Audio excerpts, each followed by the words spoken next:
Good Good morning. morning. You know, I It's think you're the only I think you're the only one I say good morning to that cheerfully, to be honest with you.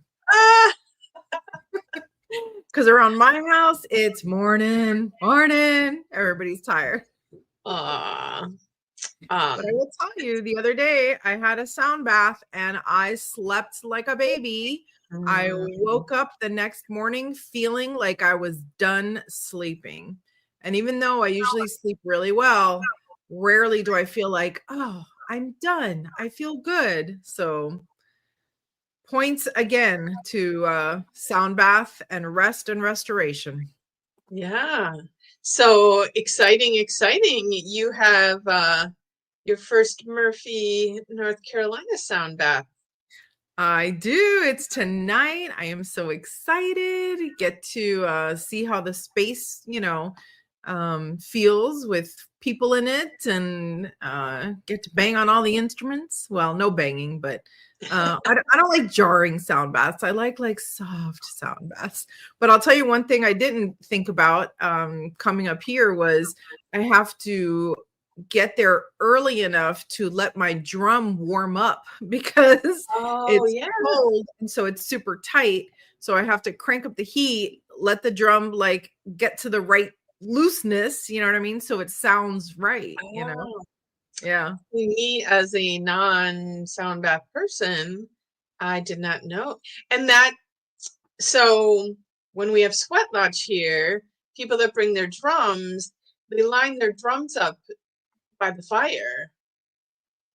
I Yeah. just thought they were doing it for, because they, the fire is treated with great reverence and like everything that goes on like everything gets blessed by the fire, the stuff Right. that goes on the altar. And oh, so I just thought that they were putting their drums there to like be blessed by the fire, but they're probably heating up their drums. Never Yeah. thought of I mean, that. it's an animal skin, right? And like anything else in the cold, it contracts, so it gets real tight. And then if you bang on it, it sounds tinny, it's like bink, Right? bink, bink, right? As opposed to like the, reverberating deep tone.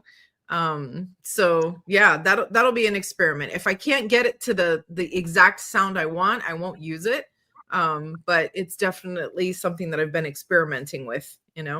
Someone I actually had, it was kind of funny. I went to this Cherokee Eastern Band, the Cherokee Indians, Eastern Band, Cherokee Eastern Band. I don't have the words in the right order. Cherokee Eastern Band tribe, something like that. Anyway, sorry, I will figure it out better next time. But he said if your drum gets tight, just set it on the hood of your car for 5 minutes while your car is running. And I was like, oh, is that how they did it in the ancient ways? I was like, It is, okay. it just, I think about that a lot with,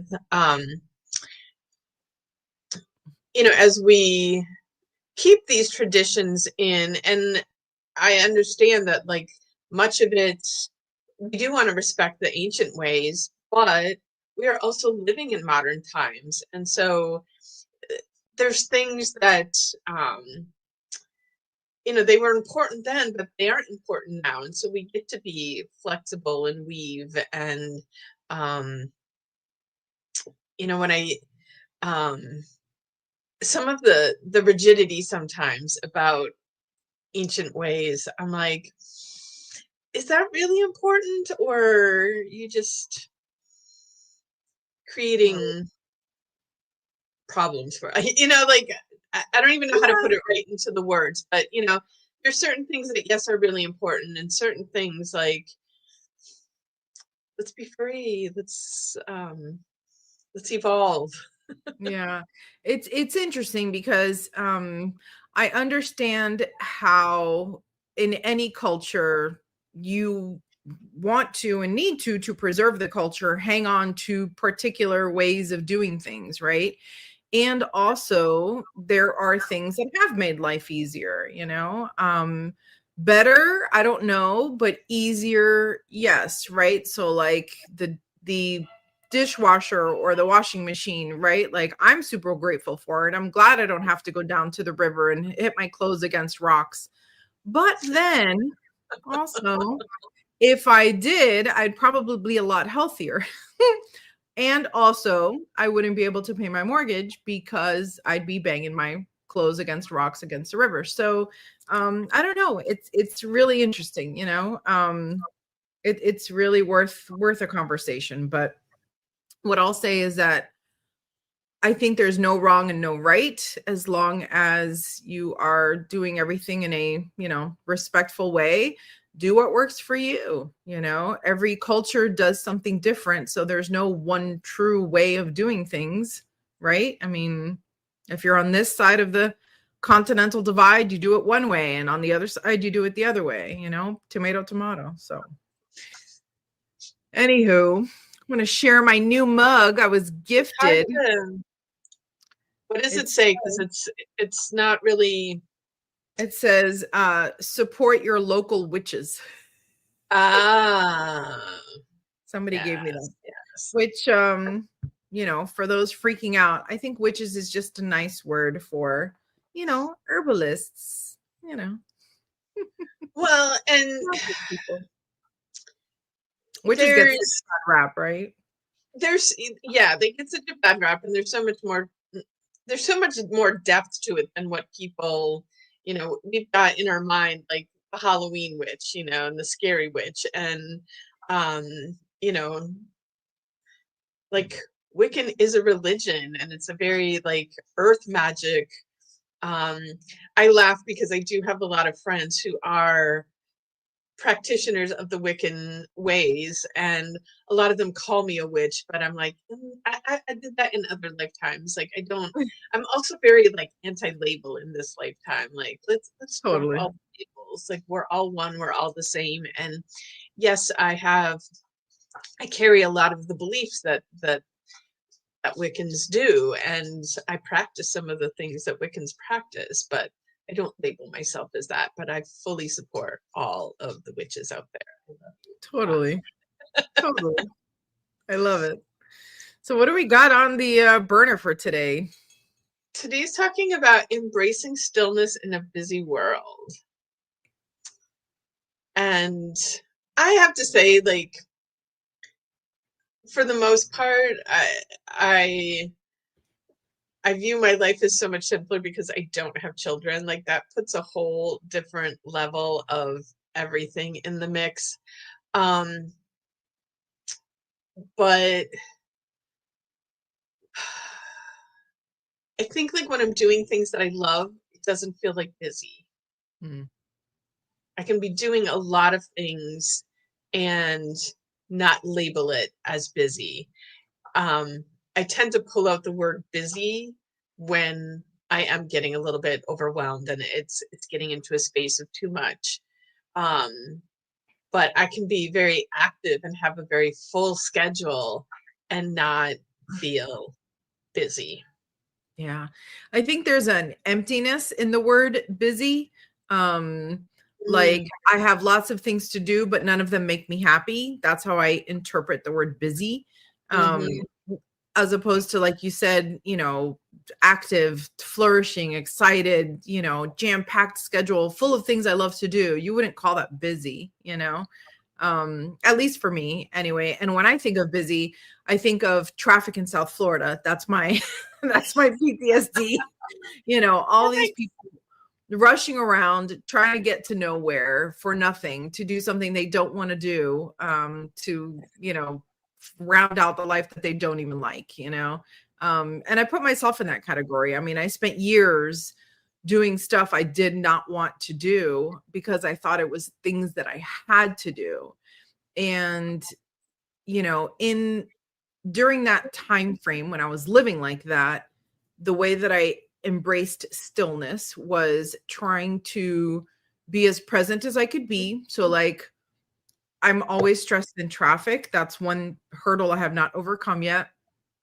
But when I get to where I'm going, I feel like, okay, be here now. You know, don't, that's why I don't wear a watch. Like, put the phone away, just be here, be in the moment. And that to me feels still. Um, what drives me nuts and makes me feel busy is like being at one place, thinking about having to go to the next place and what I have to do after that and what time is it and did I take too long and what's going on and what am I supposed to be doing here? And that to me feels busy, and then the question has the world, in a busy world, right? Like, yeah, the whole world is busy, but the slice that I have in it, at least right now, it's still, I can't talk enough about the trees and the view, and that to me helps my sanity a lot. That I helps was just me. going to say, like, nature absolutely helps create stillness. And even for me sitting in this lovely forest today, I'm going to laugh because, obviously it's a virtual background, but there is something about having that as my background right now that helps me feel more still. Cacao makes me feel still. Yeah. Journaling makes me feel still. And Mm. I have to say, since January 1, I mean, I know like this isn't about resolutions or anything, but I've talked a little bit how, the crone that I am, like my body is feeling very cronish, and it's, I have been blessed with a body that has always been very strong, very flexible, very healthy. Um, and I've I'm just gonna say, like, I didn't respect that very much. I took it for granted. I didn't Mhm. really have to do anything to create that body. But now that I've passed into the crone phase of life, like my body's like, hello, you have to take care of us. And so I have really like dug deep. I've been cleansing, and I've also been setting my alarm clock earlier. So I've been getting up and meditating every morning and doing journaling. And it definitely makes a difference as to how the rest of the day unfolds. Yeah, absolutely. I think that and especially from the perspective as a mom, of like when the kids were really little, morning times were equal parts beautiful because like it's really sweet to see your kids wake up, and an absolute nightmare. Like everybody pitches a fit, nobody wants to put their shoes on, nobody wants to wear a jacket in the cold, you're trying to strap everybody in the car, everybody's like straightening out their bodies and trying to not get strapped in. Like that is the absolute most assaulting way to start the day, so yeah, had I had that part of my life to do over again, I would have absolutely added like a morning practice because I really, really believe in how you start the day sets the tone, and at least gives you something to come back to, right, as the day goes, And the part I love about all these little like micro rituals that I do is that they kind of bring me back to that place quickly, right? More quickly. So even if I'm, I don't know, driving somewhere and I start to feel stressed, like if I play the same music that I play in the morning while I'm doing my cacao, for example, it can bring me closer to that experience, right? Closer to that peace. Same thing with incense, it's so funny. I think the first time I started using incense, I was like high school, maybe college, something like that. And I hadn't used incense in a really long time. And then my friend gifted me a pack of incense. And when I turned it on, immediately it took me right back to where I was. I started crying. Like I just had like a whole experience. And it was just incense, So definitely the power of the senses, I think. Creating things that make you feel still and then just having them handy, really. One thing I was going to say about, you're talking about traffic still being an issue, although how is there traffic in Murphy? I don't No, there isn't. know.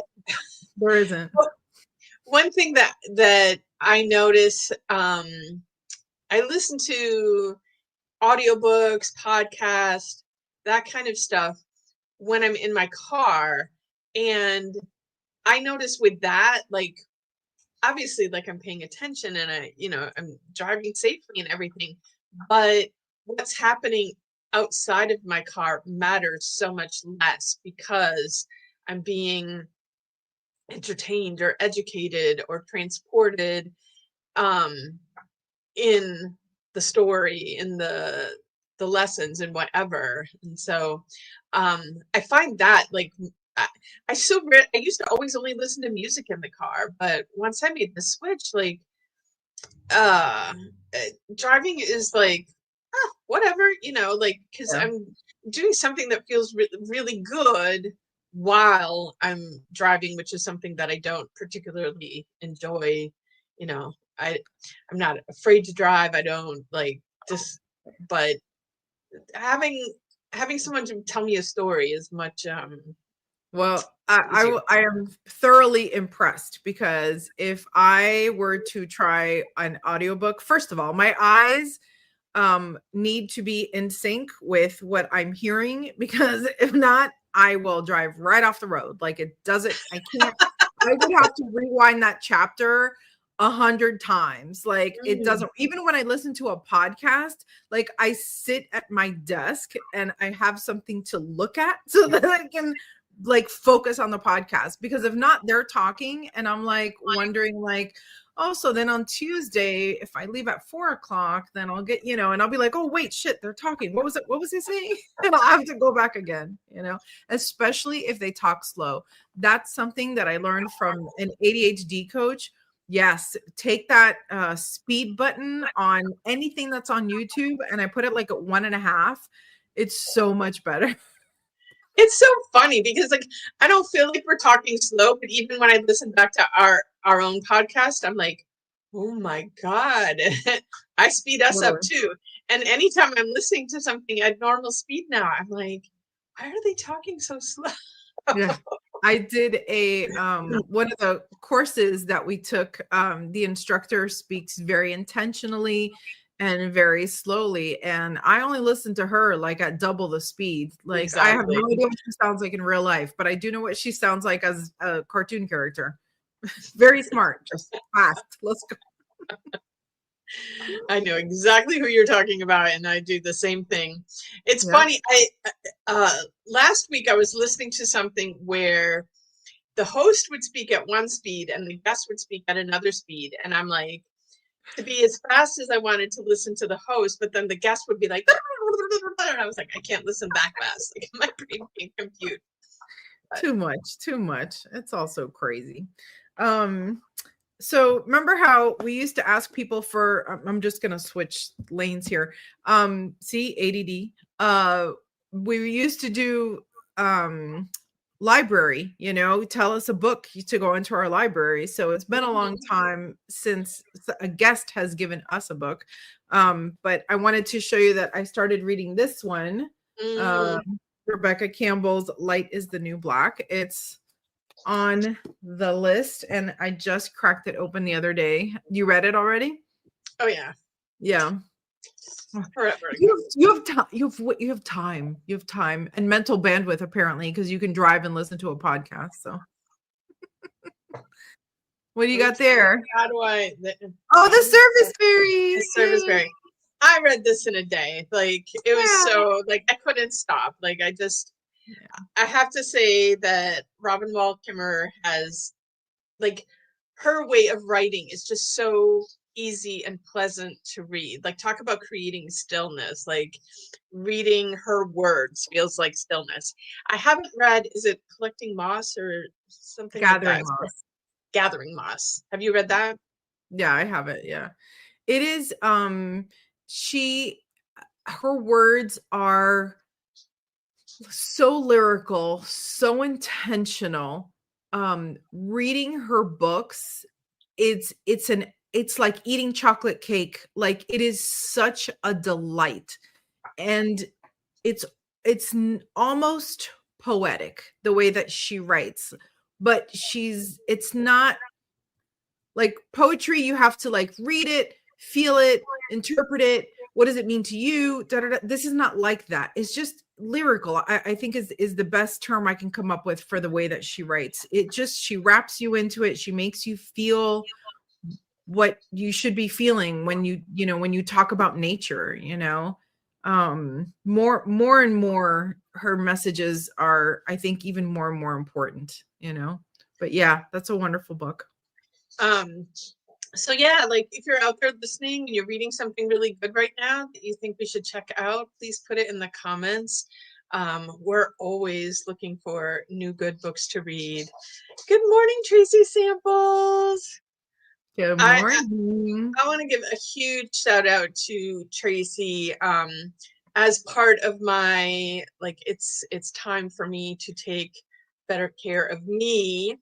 I put Tracy back into my routine. And like, literally on New Year's Day, I was sitting there thinking about, like, okay, what does my body need? And my body was like, your body needs Tracy.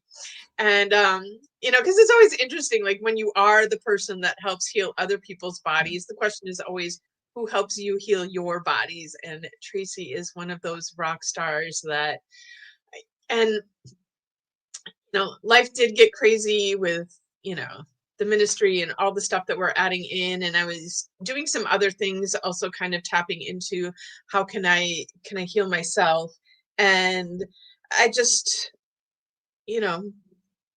for whatever reason, did not get over to see her. And so January 1, I'm like, I pop up her schedule and I'm like, I was so excited when I like literally got an appointment the next day to go see her.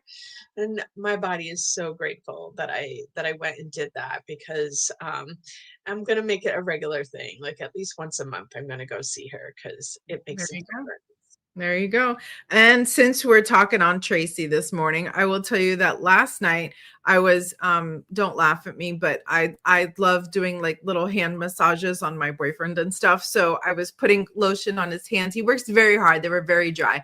And so I was massaging his hands, and I was like, "Oh, I'm going to do that thing that Tracy does where she goes down all of your fingers and it feels so good."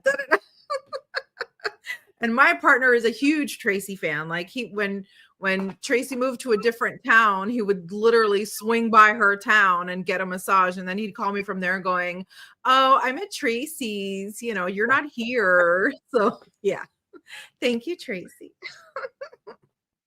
So anywho, another wonderful day. 2222. We've been on the air. I don't know what that means, but it's got to be good. It's magical, whatever it is. It is. Anyway, you got anything else for today? That's it. It's got an exciting day ahead. So find your stillness. Don't let the busyness of the world drive you crazy. And you know what? You were talking about even looking at the trees, and it's true. Looking at the trees makes you feel calm. Looking at something far away in the distance relaxes your nervous system. Looking at a picture of nature actually does something for you. So there's absolute science and magic all mixed together in there. So connect with nature today. That's my message. Yay. All right. Connecting with nature. Show that our 4 elements retreat. That's going to be lots of nature and stillness. Yes, it is. That's going to be fabulous. Middle of June, gorgeous, gorgeous time of year here. Absolutely alive. Definitely limited spots. So give us a call. You can find us. We'll tell you all about it. Whoop, whoop. All right. With that, I'm going to wish everybody a still magical day. Bye.